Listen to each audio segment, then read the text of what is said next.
welcome back to Our Casuals, the Destiny podcast. I'm your host, Josh. I'm so sorry that this has taken forever and a day to get recorded.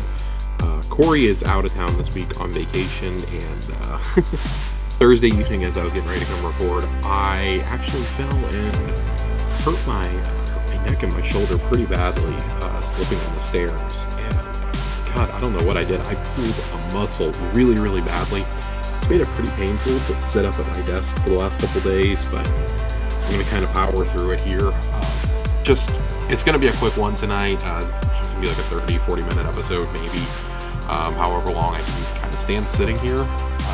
I wanted to just pop in, talk a little bit about Act 3,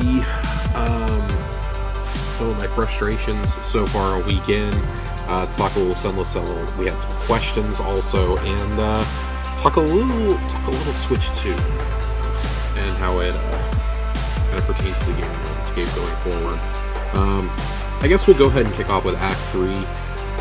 Not gonna lie, a little bit bummed with Act 3 so far.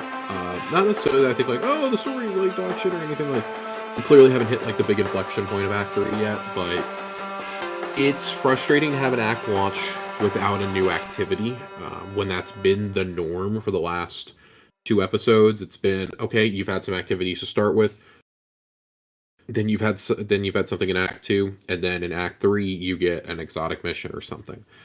This time they've taken a different approach. So in Act 1 we got the Nether, which the Nether finally evolved this week, which was really cool. Going back to the Hull Breach, really, really cool. Really enjoyed going back to the Hull Breach. But definitely feel like that is kind of inconsequential compared to, well, everything else that we've gotten so far. As for the Sunless Cell, so we get the Sunless Cell. I think it's cool to see Sunless Cell back, but that being the piece of content that we're getting, it is, I'm going to say, for starters, it's one of the easier GMs this season, which is really just kind of a bummer. And it also just reminds me how much more I enjoy getting strikes as opposed to battlegrounds. Of course, we haven't had battlegrounds in a hot minute. I can't remember. God, when was the last time we had battlegrounds? I guess Echoes we had battlegrounds? I was trying to think back. I thought it was a lot longer. But no, that second act of Echoes, we had 3 battlegrounds. And this one just kind of felt like, okay, like, yeah, it was cool to see Sunless Cell again. But I'm not gonna lie, I really would have preferred to have Shield Brothers, or since this is such a, I don't know, light season on things that are going to stick around, I would have liked to have seen another strike, potentially. If you weren't going to drop anything else for Act 3, then I think you needed to drop a second strike or something. Getting Derealize as early as we did this year, or this episode, I guess I should say, not this year, but this episode, kind of takes the wind out of the sails a little bit. I feel like that was a very deliberate move. I'm not sure if that was originally intended to be an Act 3 thing, and they just moved it to Act 1, or whatever. Either way, it was a good idea. I think it was also a really good idea to have Act 2 only be 3 weeks. I can't help but feel that Act 2 only being 3 weeks also played into the thing of, oh, well, we don't really have an activity for Act 3 yet. Rite of the Nine is coming out in early May after the story will be completed. Maybe they're thinking that Rite of the Nine kind of counts.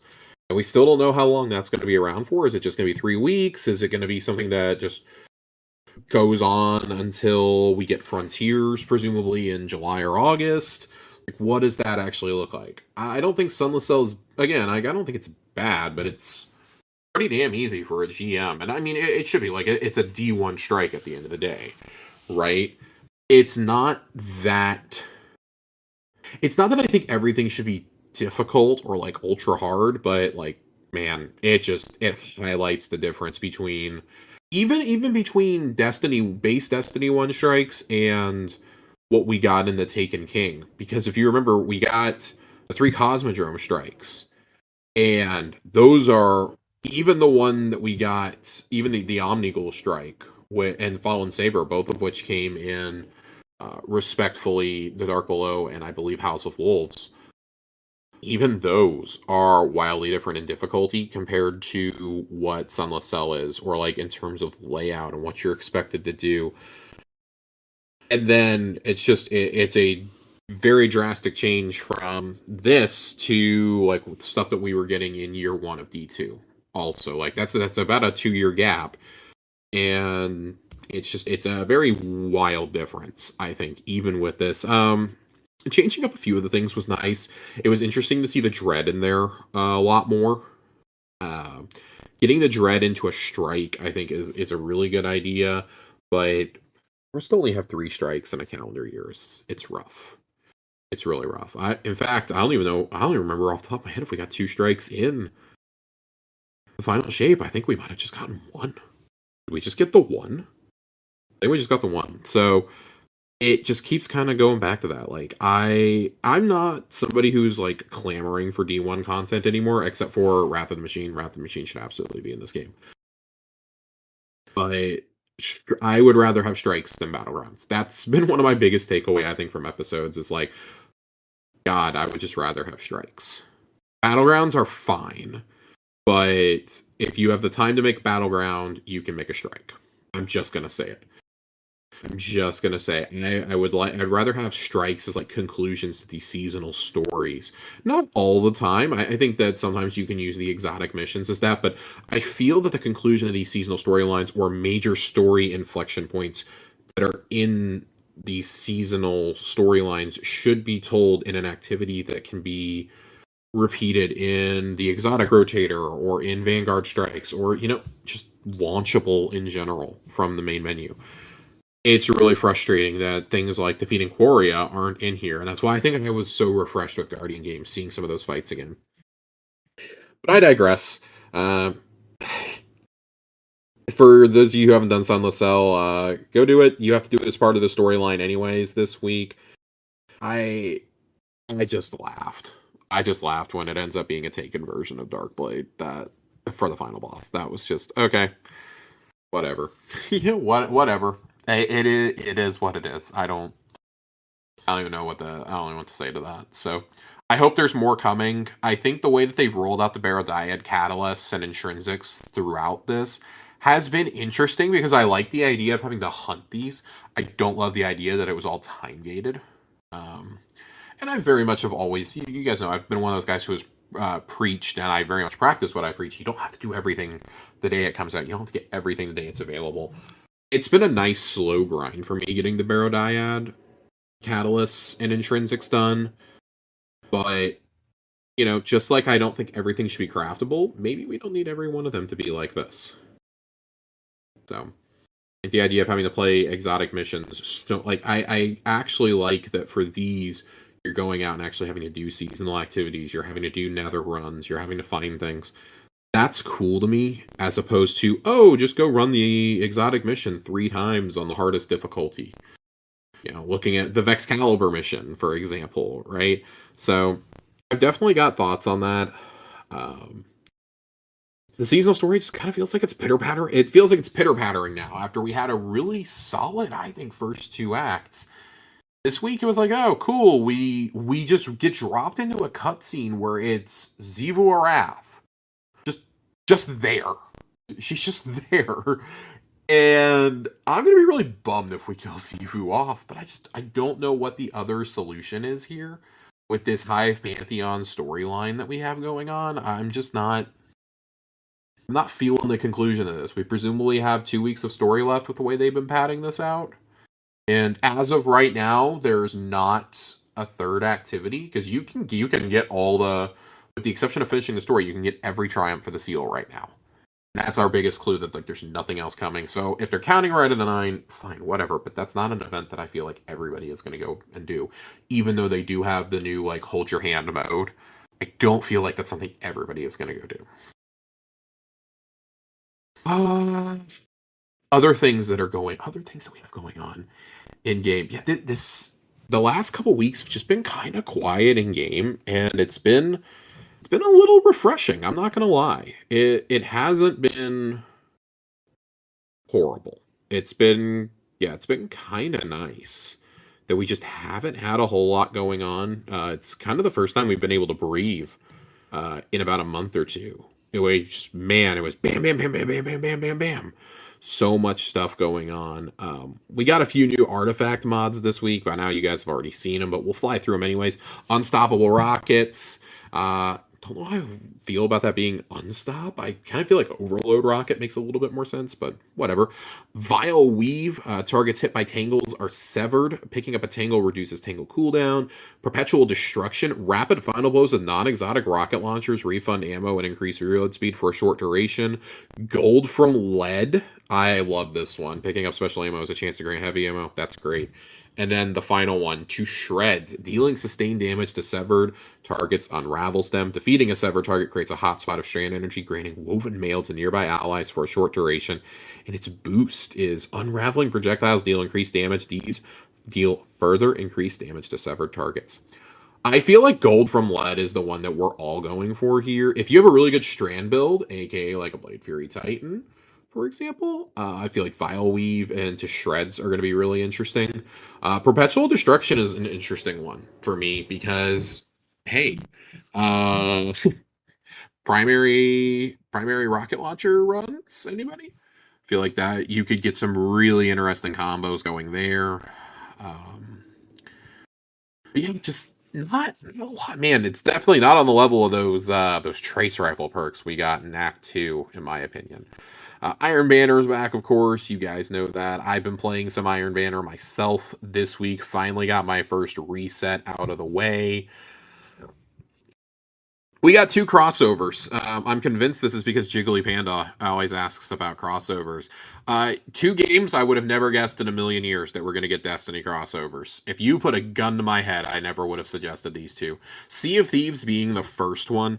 This is actually a pretty expansive collaboration. You can get a Drifter outfit in game. You can get Ergo Sum as your cutlass, Ace of Spades as your pistol.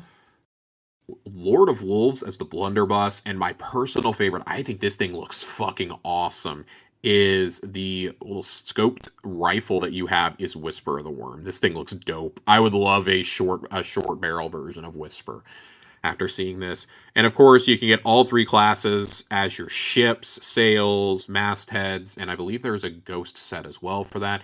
And I think there's even a drifter emote. But I think that's really, really awesome. I just would never have guessed that in a million years. That is, it's an interesting crossover, I think, and we talked about this a little bit on Xbox Casuals, but you know, with Bungie being a Sony-owned studio, I would not have guessed this. I part of me has wondered if this is kind of partially a nod to like the close relationship that Bungie and Microsoft have still continued to enjoy, even though they are now a Sony studio. Microsoft really had that strong relationship with Bungie even after they were bought out or bought their independence, to the point that there were rumors that Microsoft was going to buy them back in 2020. And as far as I was ever able to find from two pretty damn reliable sources, those talks got pretty advanced at one point. No matter what Pete Parsons has said on the record, I will 110%. When it comes to Xbox news, there's very few people I trust more than Ryan McCaffrey over at IGN. Or Eurogamer corroborated his report, and I think Jeff Grubb did as well over at Giant Bomb. But basically said that like these talks were pretty advanced. And, you know, we've been able to surmise over the years that one of the main reasons that it probably didn't go ahead was, one, the cost to keep D2 maintained and trying to figure out new revenue opportunities and things like that. Also, like, just the incredible amount of independence that they wanted. And they still wanted to put everything on every platform. And at that point, Xbox hadn't committed to the, hey, we're going to put everything on every platform. They really, don't want to say they were forced into it, but they kind of were in a way with the Activision deal. Like, that's a huge chunk of your portfolio that you now have to make multi-platform. You also have all these Bethesda franchises that are beloved: Doom, Elder Scrolls, Wolfenstein, Fallout, like, that you're gonna have to put on a franchise. So basically all that stuff has to go multi-platform at some point. And that kind of just leaves you with like those Xbox studios that were bought pre-pandemic. You know, Obsidian, Double Fine, Compulsion, In Exile, you know, studios like that, and even like some of those, like Ninja Theory, like some of those games are even going multi-platform now. So like they hadn't committed to that pipeline back in summer of 2020. Obviously, things have changed pretty drastically in the 5 years since. We're damn near 5 years into the hey, we're going to purchase ZeniMax and upend the entire industry thing. So to see this collaboration was kind of cool. We know, you know, Phil Spencer has talked a lot about how Destiny is probably his most played game. He still plays it all the time, even though it's a Sony-owned game now. Um, and yeah, so that's collaboration number one. Collaboration number two is Brawhalla. This is the one I never would have guessed in 1.5 million years. I'm gonna be honest. I did not know Brawlhalla still existed. I had no idea this was still a game. I think I dabbled in Brawlhalla once, way back in the day. But yeah, there you can play as a warlock, a titan, or a hunter, and it's it's fascinating. The titan has uh, dragon's breath on. The warlock has Outbreak and Winterbite. The Hunter has Ace of Spades, of course. What else would the Hunter possibly have? They give us Ace of Spades for everything, and then the Hunter knives. So it's interesting. I might have to dip in and check this out. It's a crossover event, so I don't know if you can. I don't know if you're going to be able to keep playing.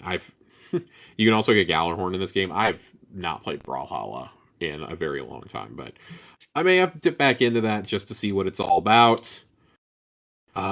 Shit. God, I'm sorry. I'm killing myself right now. Something else I wanted to note here. I did mention Iron Banner is going on. Iron Banner will be back in just a couple of weeks. April 29th is going to be the next one, and then they say they have plans for more in the coming months. I would imagine that until Frontiers, we're probably getting Iron Banner like once a month. That would be my personal guess. Um, Mental Health at Bungie is the next club that they've introduced, um, which they've renamed that the Idea Team, Inclusion, Diversity, and Equity Association. But April is National Stress Awareness Month. I never knew that. I don't know if you guys know this, but I'm incredibly stressed out pretty much all the time. I've suffered pretty heavily from chronic stress and fatigue for probably about half my life or so. If you've listened to the show for long enough, you know exactly the reasons why. Obviously, not non fun related, but uh, I really love that this exists. This is done in collaboration with Guardians Mental Health, who Corey and I have talked with in the past, and they have done some stuff with the Boss Rush Pod in the past. Mental Health at Bungie was created at Bungie in late 2023 as a hub for Bungie employees to discuss mental health and neurodivergence, share personal stories, and find community. The mission was to provide a safe place for folks to be themselves, unmask, and lead conversations to destigmatize caring for one's mental health. I do think that is something that's just incredibly... It's been fascinating for me, I guess, to see the evolution of folks caring about others' mental health throughout my life. Like when I was in high school and going to college, it was still taboo to talk about. It felt like it didn't really become okay to talk about until I actually had a manager pull me aside at my very first office job. Um, God, when was it? It was probably early to mid 2017. I was having panic attacks. I did not understand at the time they were panic attacks, but I was having them, and I was shaking. I just all sorts of stuff like at work because I was getting stressed out at work on top of everything that was going on outside of work, to the point that when certain people would call my phone, I couldn't handle it. I would just start shaking. I felt like I couldn't breathe. I would break out in cold sweats, this and that.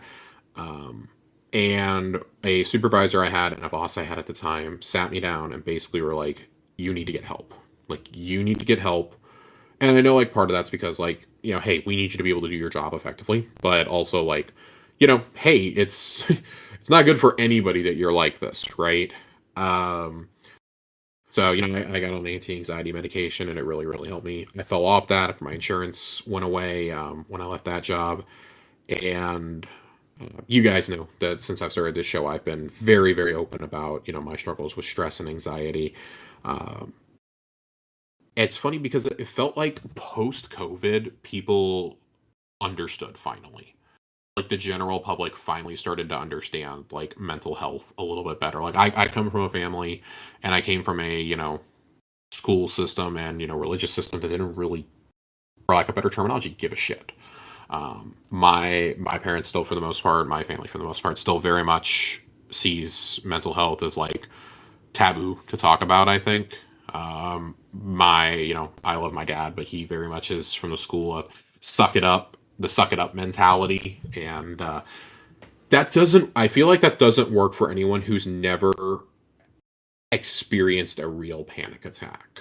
Um, but and I've been open with you guys. I've done therapy for a couple of years now, and it really really helped me talking to a therapist. So I guess I say this to anybody who struggles to have those conversations. It is worth having them. Go see a therapist if you need to. It is not a weakness to see a therapist. It's not a weakness to take medication. Like whatever helps you function and be your best self, do it. I wish I had taken it more seriously when I was younger, that I had understood, or that I would have had somebody who had explained to me when I was in high school and like early in college, like what was happening, why was I feeling the way I was feeling? Because you have stress and anxiety on top of being chronically depressed, and yeah, how those emotions all fed into my depression and vice versa, and you know, it's not weak to talk about it, I guess is what I'm getting at. So to cap all that off, in honor of National Stress Awareness Month, everyone that makes a $10 donation to Guardians Mental Health through the Bungie Foundation will earn the Love is the Mind Saver emblem for D2. Through April 30th, 2025, all net proceeds will go to Guardians Mental Health, which is minus Tiltify and payment processing fees. So I'm definitely a fan of this emblem. And those who are looking for a mental health Bungie pin, there will be one in 2026 to go along with the other ones that they have made. So, all right. Now that we've gotten that hard talk out of the way, what else do we have? Trying to go through my Rolodex of what else I want to talk about.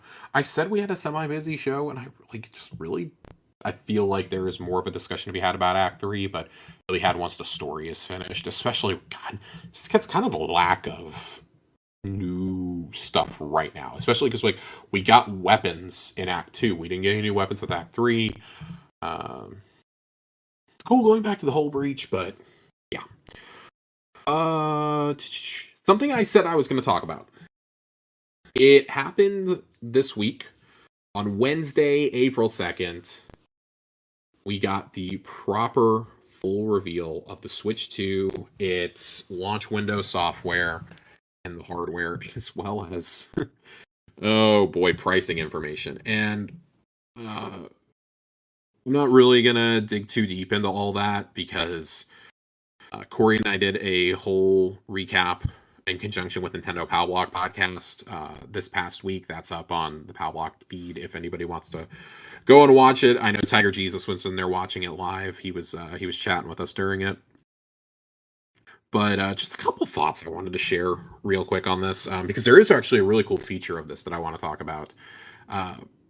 The Joy-Cons on the Switch 2 detach and can be used as a mouse. And I think this is really, really fascinating as to how it can pertain to things like FPS games. I didn't even think about this until they showed an example of how this could function with a shooter when they showed that that is going to be a mode exclusive to the Switch 2 for Metroid Prime 4. You hold a Joy-Con in one hand, and the other one you put down and use as a mouse. And I thought that was so cool. That is such a cool application of that technology that I did not think about that. I thought about it in the context of, oh, Civ 7, Baldur's Gate 3, Pillars of Eternity, Age of Mythology. I thought about it in terms of games that are like RTSs or 4X or ISO RPGs. Like, that's how I thought about it. I didn't ever think about it like this. I think that's just such a fascinating way. I feel like Elden Ring is going to be a big hit being played this way. That was a game that was announced for launch. I don't know if Elden Ring has those controls, though, so don't put words in my mouth. This is something that I think has to specifically be programmed for it. Hence the Metroid Prime 4 upgrade you're going to have to buy for it for the Switch 2. But I think nonetheless, like, that's a very intriguing way to be able to play games on the go, because that offers now a new method of play that you can't do on something like the Steam Deck, for example. Yeah, sure, you can hook up a controller and prop up your console that way, but I think this is such a cool and unique thing, and it got me thinking, between that and the game chat. Game chat's another thing that I saw that and people are like, oh my god, game chat's so cool. It's like, yeah, I'm really gonna enjoy using something that looks like a Discord prototype from like 2010. Like, the chat boxes were moving and the game share was moving at like 10 frames a second on the otherwise very crisp live stream we had going on. I was like, oh, that's going to be terrible. But this is basically Discord for people who don't want to use Discord, I guess. I think most of us are just going to keep using Discord and, mirror our screens, like we've been doing for how many years now? So, it's, oh boy. It's a choice, but it led me to wonder what would a raid look like. And we had we had a quick question about that from Tiger Jesus, who said, if D2 could run on the Switch 2, how awful would it be to do a raid in the Switch party chat? And said the Kinect style mic and laggy screen share would be hilarious in the Verity encounter for Salvation's Edge. God, just top 10 things I would never want to do in a game is if I found out, like, if Destiny 2 worked on the Switch 2, one, that would be kind of cool because I would really like to enjoy being able to take Destiny on the go without a workaround. But two, God bless America, if I ever saw somebody in a raid from the Switch, I'd be like, you gotta go. You gotta go. Like, I'm not going to play PvP with you either. Like, you gotta go. You gotta go. You gotta at least do us the courtesy of not playing those things. Trust me, I tried it on a phone way back in the day, and I had issues doing some strikes. So, that being said, I do think that the Switch 2 is a cool piece of hardware. I don't think the initial $450 price point that was announced, I don't think is outlandish and outrageous. Let me tell you why. First of all, that's perfectly in line with what a new console traditionally costs. You have to remember, a portable console that can dock is always going to cost more money. If you want to get those decent specs, it's going to cost decent money. The original Switch launched at $300. This is launching at $450. 8 years later, it's launching. Fine, whatever. You're basically getting a slightly less powerful Series S in this handheld. Like, that's essentially what you're getting. Like, people who have played Cyberpunk both on the Steam Deck and on the Switch 2, for example, have already said, yeah, the fidelity modes are almost exactly the same in handheld. And then the dock the dock gives you a lot more processing power. This thing is chunky and has a big ass fan in it this time. This thing can up-res your games to 4K when it's plugged in. I think that's really cool. It's a really good value. I've seen some people dunking on the $450 price point. It's like, well, first of all, if you're dunking on this, one, you're probably not the target audience. You probably don't play Nintendo games. But two, like, the comparisons I've seen to the LCD Steam Deck are really funny. Like, yes, I understand the Steam Deck is $50 less with the LCD screen, the exact same type of memory. However, I'm gonna make the argument that you don't buy a Nintendo console to play things you can play on Steam. I'm gonna be totally frank. Like, if that happens to be your only console, hell yeah, people are gonna buy Elden Ring for this thing because they want to take Elden Ring on the go. They're gonna buy Cyberpunk as long as those reviews are good and they run good on there. People are going to buy those because this is the first time a Nintendo system has kind of had third-party parity since the GameCube. If we're being completely frank. Yeah, it's still a little underpowered, but guess what? developers are developing more and more for those handheld systems, for Switch 2, for the Steam Deck, for the ROG Ally, because those are more accessible to people than building a, $1,500 PC rig, or, buying a PS5 Pro, or even, buying a Series X. Like, yeah, $400 or $500 is kind of that sweet spot for a lot of people. And guess what? A lot of people's budgets are about to get a lot more constrained. So yeah, I think this is still a pretty good value. That's a good sized console. It has the kickstand built in. You get the dock with it. That's where I think the kicker is. Like, it being $50 more than the Steam Deck, fine, whatever. When I buy a Switch, I'm not buying it to go. I personally am not buying it to play something like Elden Ring or Cyberpunk or Hitman or whatever else they announced for third-party support right away, like Yakuza 0. I'm not buying it to play those games. Those games I'm gonna keep playing on my Xbox and on my PlayStation. I'm buying it to play the games I can't get anywhere else. I'm buying it for Metroid Prime 4. I'm buying, even though I know that's on the Switch 1, it's a very much a PS4, PS5 situation. I want it where it's going to run the best. The Switch 1 struggled to run games like Breath of the Wild and Tears of the Kingdom at a stable frame rate. It looks night and day from the comparison videos I've already seen. Like, I'm getting it for Metroid Prime 4. I'm getting it for Donkey Kong. I don't give a shit about Mario Kart. And at the $80, there is nothing you could say to convince me that $80 is a good value for Mario Kart. I'm sorry. Like, I know that kids are going to eat that up. I know Nintendo fans are going to eat that up. Not this guy. If I don't get the Mario Kart bundle when it comes out, I ain't buying it. $80, I said this in another chat in the Discord. $60, I was fine with, whatever. I begrudgingly accepted 70 because I've seen the budget numbers for these AAA games. I understand how expensive they can be. I begrudgingly have accepted 70, even though I make sure to whine and complain about it as much as humanly possible. 80, though, nope.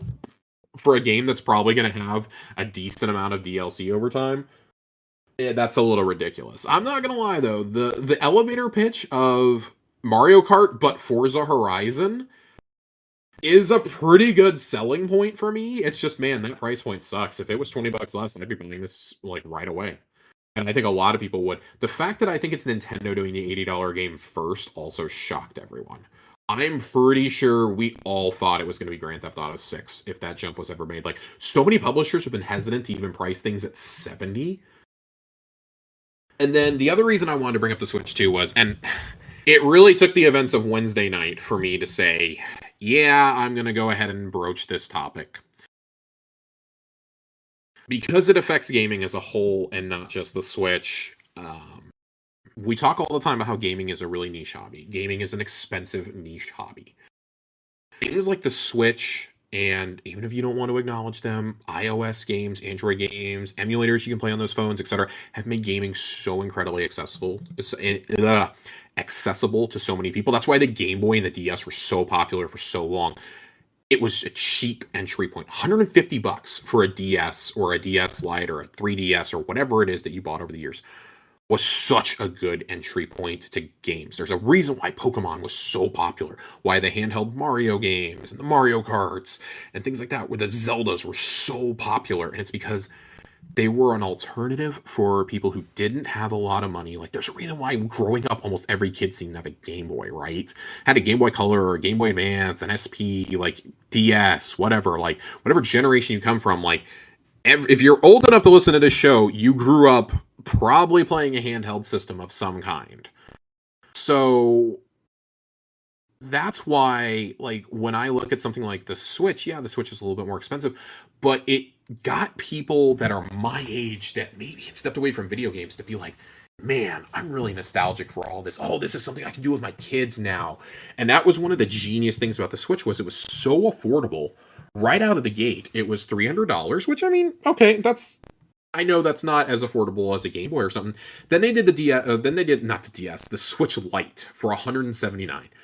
And let me tell you, that thing sold like hotcakes. I know so many people who that's when they bought their second Switch, because they never gave a shit about hooking it up to their TV. They wanted to play something like Animal Crossing or Pokemon or just a couple of games here and there. They weren't looking to play things like the Zeldas and, the Metroids and things like that. Like, they didn't care. They didn't need it to be docked for anything, so they weren't playing anything intensive. So I think that was part of the genius of the Switch line. And now, unfortunately, we're at a point where gaming is getting expensive again, and gaming is going to continue getting more and more expensive because we live in a world now where, almost by a hilarious twist of fate, the Series S is going to be your most accessible point into gaming for like the next 18 months because tariffs. I'm not going to go into the explanation on this. Basically, bottom line, a tariff is a tax that you, the consumer, pays because the company that is getting tariffed has to pass it off somehow. They are not going to eat the cost. No company loves you enough to eat that cost, especially when they're making something like this. Okay? Nintendo is not Microsoft or Apple. Microsoft might eat it a little bit, but probably not. They're primarily a software company. But you've already seen companies like Nvidia get hit. You're gonna continue seeing it. You're gonna see Nvidia, and you're gonna see Ryzen. You're gonna see Samsung. You're gonna see LG. You're gonna see Nintendo and Sony and all this and that. Like Sony and Nintendo have moved a lot of their manufacturing to try and avoid what we knew was coming for Chinese tariffs, and Nintendo specifically moved to Vietnam. That's why I wanted to bring this up. Nintendo specifically moved to Vietnam. A couple other companies have moved there or to Malaysia or Bangladesh and India and places like that. Vietnam, so everybody got hit with the tariff last week. Okay, that was part of Wednesday's announcement. Everybody got hit with one with Chat GPT ass algorithm. And Vietnam specifically got hit with like 46%, I think. And this was like hours after the Nintendo Direct. Nintendo had to actually issue something on Friday saying, yeah, we're not going to take pre-orders on the 9th anymore. We're still planning to release on the 5th, but in wake of the tariffs, like we're having to reconsider some things. We thought the 450 price point was with that already factored in, which it likely was. Nobody expected 46% though. That means a console that probably would be $400 in a normal world might cost upwards of $500, $550 if you're really lucky at launch. And almost certainly will continue to go up in price. Like it's to the point where like it's almost cheaper just to get one in Canada.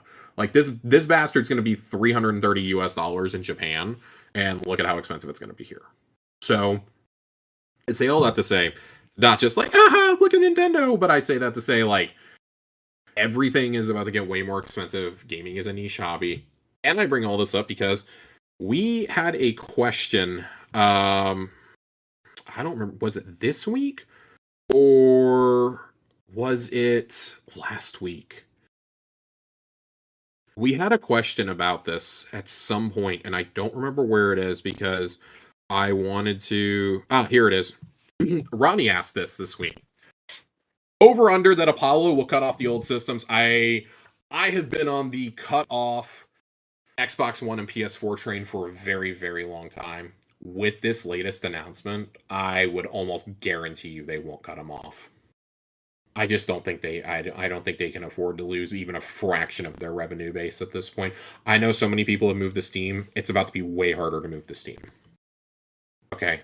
Consoles like Series X, Series S, PS5, I expect them to stay roughly the same price, probably through the holiday season this year. Q1 next year, get ready. That price increase is probably coming. Even though new consoles are probably on the way in the next 2 years, that price increase is probably happening Q1 2026. I'm going to be honest. They might have enough to get them through the holiday season this year, already stateside, although I highly doubt it. Especially if there ends up being a new SKU or holiday bundle or something. The cool thing about PS5 is like, okay, they make the extra plates for them. Okay, you don't actually have to do a whole ass new console. Xbox, kind of a different story. Either you get a console wrap, which nobody seems to give a shit about, and they don't even seem to promote those, or you end up with a console that's like the Halo Infinite one. And I think that's the only like really special one they've ever done. I don't think they've done any other actual special console. Like the Galaxy tint like doesn't matter, and the white one I don't count those. Like actual like game themed console. So I would say you're probably going to see a lot less of that shit now for at least the next couple of years. While everybody tries to navigate this, and before you ask, no, it's not as easy as, oh, we can just make this shit in America. No, you actually can't. You actually can't. There's a reason why it's produced overseas, and that's because dirt ass cheap labor. Okay, if they have higher profit margins over there, it takes so long to build a factory to make this shit over here. It's going to take them years to do that. It's going to cost them millions upon millions of dollars. And guess what? Even if they do it, it ain't bringing jobs. It's going to be done by robots, by AI. That's the reality that we live in now. Okay, like there's a reason why your phones are made overseas. That's because it's dirt cheap to make them. Okay. It's non-livable wages that people get paid to make these. Yeah, the minerals over there, this and that to do it.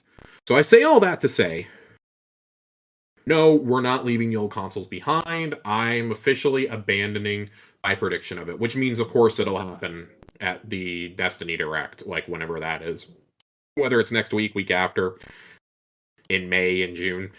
I'm sure they'll inevitably announce this just because I finally got off the train of begging them to drop those consoles. But I feel like at this point, if you haven't moved on, it's because either you just don't care because you're not playing as many games anymore, or you like literally can't afford to. And I mean, if it makes sense numbers wise, they'll do it. I personally just don't think they'll ever do it at this point. I, yeah, there's so many bigger things going on in the world than in this run on this system. And like, I'm not saying any of this to be political. Discussing a tariff is not political. This is literally something that is going to impact every single facet of your life and of the entire global economy. Like the whole global economy, supply chain, and trade agreements are changing in real time in a way that we have not seen since shit. I would say post World War II. I would say the immediate post World War II era is probably the last time you saw a global economy shakeup of this level. So, um, if you're planning on building a PC, I do it real soon. If you're planning on getting that console and you have the money to spare, kind of do it. I'd pull the trigger personally. But that's just me. So, moving on, we had another question regarding the Switch 2 from Jiggly Panda. Thoughts on some of the games and partnerships they announced for the Switch 2? I think this was banger. It was really, really cool that they had guys from 2K. They're talking about it, confirming NBA 2K is going to come. Randy Pitchford confirming Borderlands 4 is going to come from Gearbox. Josef Fares talking about Split Fiction coming. EA confirming that Madden is going to make its return to the Switch. It's going to make its return to Nintendo consoles for the first time in 12 years. We don't know if it's coming this year or if it'll be next year, but Madden is planned to come back. EAFC is going to come over too, and it seems like it'll be a real version of this game as opposed to like a barely different from iOS port that we've gotten in the past. Like that's over dramatic, but it was really, really, really bad when we've gotten those types of games in the past. Microsoft had a little announcement. Tony Hawk 3.4 obviously is going to be switched to enhanced. Sega RGG was announcing that Yakuza 0 is going to come over. I think that's very much a testing ground for, oh, hey, we should just put collections of these games on here. I expect everything through Infinite Wealth to be over there eventually. Atlas is going to have a lot of products at some point. I was very surprised not to see Atlas there. I fully expected Persona 3 Reload and Metaphor Refantasio to be there.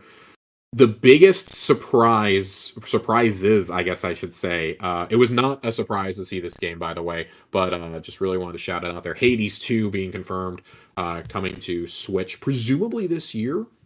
Maybe they're going to do full release. I think this fall will be 18 to 20 months since they went into early access, so that would kind of line up with the first one. Very, very, very interested to see that. Love that it's being confirmed for the Switch 2 and continuation of the partnership for the original Switch. The two I was really surprised to see, CD Projekt Red. I was very shocked to see Cyberpunk get announced here. I honestly didn't expect it. If you had told me that they were bringing something, I would have just assumed that Witcher 3 was going to run better on Switch 2, honestly. Seeing Cyberpunk here was really, really big to me. I had seen something getting teased about Cyberpunk a day or two before, and I thought for sure that just meant, oh, it's going to come to PS Plus or Game Pass. If you had told me it was the Switch 2, I wouldn't have believed you. So, again, seems to be running okay in preview events. Curious to see how the full game runs, especially when you get into some of that Phantom Liberty content. The biggest announcement, though, was, of course, From Software. And it wasn't just Elden Ring coming. It's the fact that they announced a brand new IP, Duskbloods. Duskbloods is a PvPvE game, or PvEvP, I don't remember what order it went in, for 8 players. to battle monsters and each other, and this looks cool. The FromSoft fans seem to be having kind of a meltdown that this is a Nintendo exclusive. And it is. They have From and Nintendo have both said this is an exclusive. I'm interested to see how long it will be an exclusive for. I feel like this is the ultimate. This is a timed exclusive thing, and they won't announce it until 6 to 12 months after. Basically, once Nintendo has reaped a lot of console sales, that this is a thing. I do wonder if, economic markets changing, if From and Nintendo will just decide that, yeah, no, it probably needs to go to it needs to go at least to like PC or something. Kind of curious to see if that'll happen. On the Nintendo side of things, man, I was kind of underwhelmed. I'm not gonna lie. We already knew about Metroid Prime 4. We'd already seen that, but seeing the mouse mode was cool. We knew about Pokemon Legends. Obviously, we just had a direct last week where we saw these two games. And then a new Hyrule Warriors announced. Okay, fine. I'll play it. Probably not for 60, $70, but I'll play this game eventually. Seeing the Imprisoning War, kind of cool. If you're a longtime Zelda nerd, you've probably wanted to see it for as long as I have. So interested to see where that fits in this new Breath of the Wild, Tears of the Kingdom timeline. Donkey Kong, pretty clearly the highlight for me. This is from the Super Mario Odyssey team, and it's using the same style of Donkey Kong as we saw in the Mario Brothers movie. So curious to see how this plays out. Very, very excited for this, and it not being a launch title is a little weird for me. It's coming out 6 weeks later though, and this is the main reason why I want to get one of these right away, is to be able to play this in Metroid Prime 4. Mario Kart, like I already said, Mario Kart looks like Forza Horizon meets Mario Kart. Cool, here for it. Shared a lot more thoughts on these games on the other show. I just kind of flying through them. You had two tech demos. You had that wheelchair basketball game, which the name is completely eluding me right now. And then you had the Welcome to the Switch 2 or whatever it is tech demo. The fact that those are paid games is actually criminal. We live in a world where Wii Sports and Astro's Playroom have been pack-in games, and these couldn't be a pack-in, really? Like, I've actually heard like that tech demo was actually really good, but I'm sorry, charging even $5 for that. Like, come on, man, you're gonna tell me you couldn't afford to put that in? Like, Sony could have easily charged $10 to $15 for Astro's Playroom, and it still would have been the best $10-15 I spent during COVID. I'm not even gonna lie to you. So this is really bizarre to me. I think Nintendo saw the success of Wii Sports and was like, "Oh yeah, these shits are never getting anything for free ever again from us." So that's a bit of a bummer. And the last one, Kirby Air Riders. My GameCube loving heart saw that, and I was like, that's like the ultimate. I'd pay $20 for this game just to like have some fun with it for a little while. But not the Sakurai game a lot of us wanted. They're not Nintendo Switch 2 online or Nintendo Switch Online. I'm actually gonna have to sign up for the premium plan because GameCube is there. Not gonna lie, Wind Waker, the real Soul Calibur 2 with Link as the extra fighter, not Spawn or Heihachi. And oh god, what was the third? F-Zero GX. Oh my god, I almost forgot my beloved F-Zero. Those three games being the launch games for it, and you can only play this on Switch 2, like really was kind of like, I kind of care more about these than I do about Mario Kart. I'm not even gonna lie. I'm gonna get this to play games that are 20 years old. I still have a GameCube in the closet, packed away with Wind Waker. And I believe I still have F-Zero. I definitely don't have Soul Calibur anymore. That's been lost to time. But was pretty excited to see some of the future titles that they are working on, including Super Mario Sunshine, Pokemon XD Gale of Darkness, Pokemon Coliseum. Those were some of the ones that immediately caught my eye. I would guarantee you Metroid Prime 2 is going to show up at some point this year to get people ready for 4. But yeah, no, I thought it was a cool event, marred by the fact that they didn't give us a price during it, and then we found out the price for ourselves afterwards, and the game prices are just oof. Those are really, really bad. All right. Other questions that we have here. Ronnie asks, with Act 3 dropping, are you still enjoying this story? I know not having the voice actors and missing some key things was something I didn't like as much. It appears the lore has been jam-packed. I'm gonna be honest, I'm so far behind on the lore. This has been a shockingly busy point, like couple of months in my personal life. That's why we haven't had lore corners. I'm so far behind on the lore right now, if we're being honest. At some point I'm just gonna have to sit down and dive through the lore and find like the juiciest bits to read on the show. Not having the voice actors has definitely made me not as interested. I'm not gonna lie. it's been like I have a habit of like when I know it's just dialogue going on, I have a habit of putting my controller down and like walking out of the room or like going to get a drink or something, checking my phone, yeah, checking my messages, and yeah, it basically is made to where I can't do that. And I'm just like, I'm so disengaged right now. And I think also part of that is I'm just so bored with the Hive. And not that I think this season is bad at all. I think this season has been banger. But yeah, I would definitely say that my interest has waned. And I think part of that's because Act 2, or not Act 2, Season 2 was so weak for me story wise.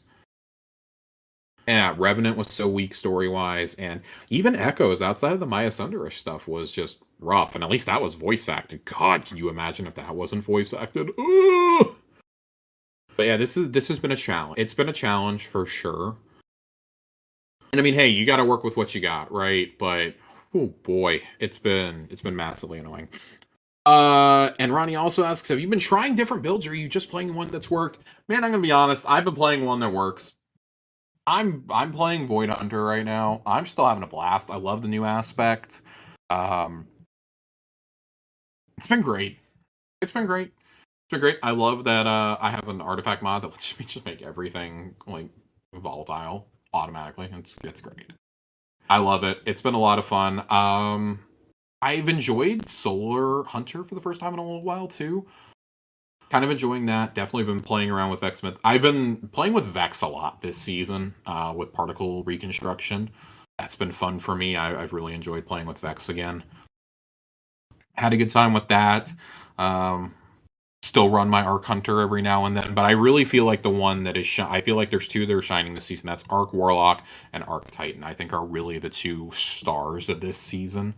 Um, with the updates to Chaos, with the changes to Chaos Reach and their new, their new fragment, and then of course, Bolt Charge is great on every class, but holy shit, Titan Bolt Charge barricades are just disgusting. They're absolutely disgusting. I've also loved seeing Titans running flash counter swords. That's been a lot of fun. Walking through GMs with those has been really really fun to see. Your resident hunter has actually busted out the Warlock and the Titan this season a little bit.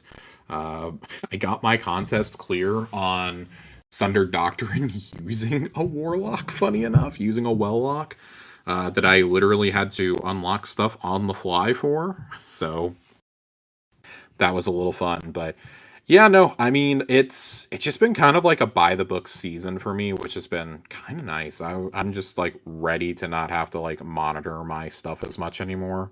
So had that going.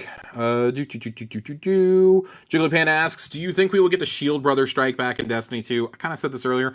I don't think it's coming. If it didn't come now, it's not going to come at all, and that's a bummer.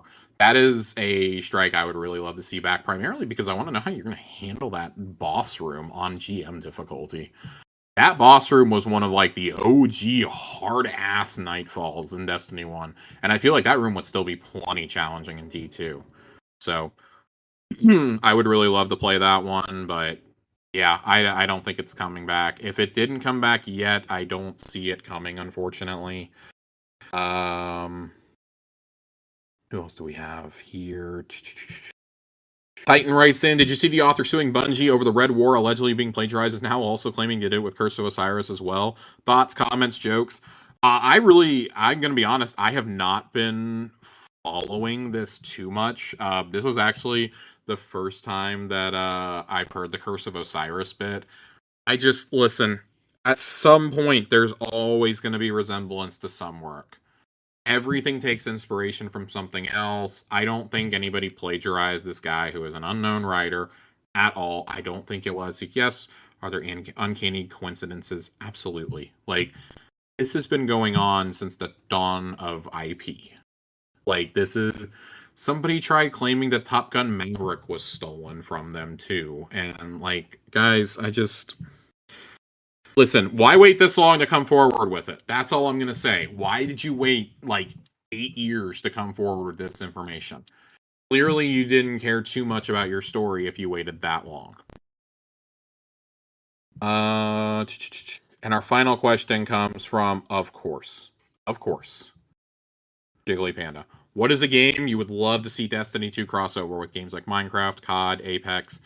I feel like Minecraft would be a really simple one if Destiny was more popular. I think you would just throw in some Destiny skins, like do a Destiny skin pack and call it a day. I can't fathom seeing this come to Apex.